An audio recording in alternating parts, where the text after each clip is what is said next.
Reported concerns over a new and modern development in Gettysburg. Well, now the Adams County Historical Society is expanding to preserve more properties. Mallory Metzner got a tour of one of them today. She joins us now. Mallory. Alicia Valerie, the Historical Society, says they don't normally buy buildings, they preserve them. But this fit in with their mission, and it also keeps the museum from becoming anything else. The Shrivers were a wealthy family who built this house on Baltimore Street in 1860. A few months later, the Civil War breaks out. George Shriver will end up enlisting into the Union Army. And his family evacuated. The home would be taken over by Confederate sharpshooters. They're going to be up in the attic, literally firing out of this home down the street at Union soldiers. 2 Confederate soldiers will be killed in this home. The home was restored in 1996. The owners approached the Adams County Historical Society when they were ready to retire. The group now plans on keeping the museum and guided tours as is. Part of why the Adams County Historical Society bought the Shriver House Museum is so they can tell people a story that they might not have otherwise heard.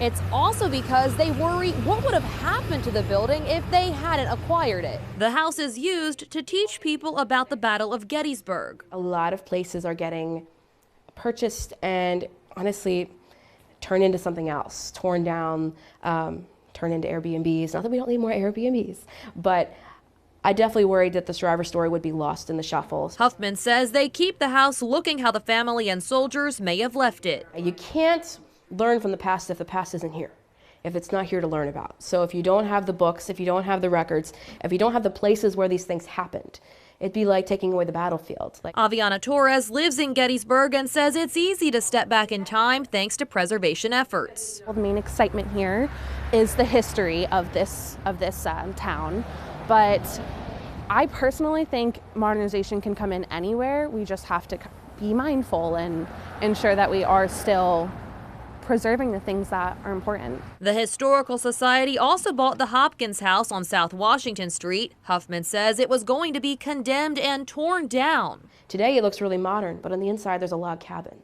And we want to find that log cabin again and show visitors what the Black community here in Gettysburg looked like. It's all an effort to keep history alive by keeping people interested. The Shriver House Museum reopens for tours on March 1st. It's usually closed this time of year for maintenance. Also, Adams County turns 225 tomorrow. The Historical Society says admission to the Gettysburg Beyond the Battle Museum will be free. In studio, Mallory Metzner, ABC 27 News. So interesting, Mallory. Thank you.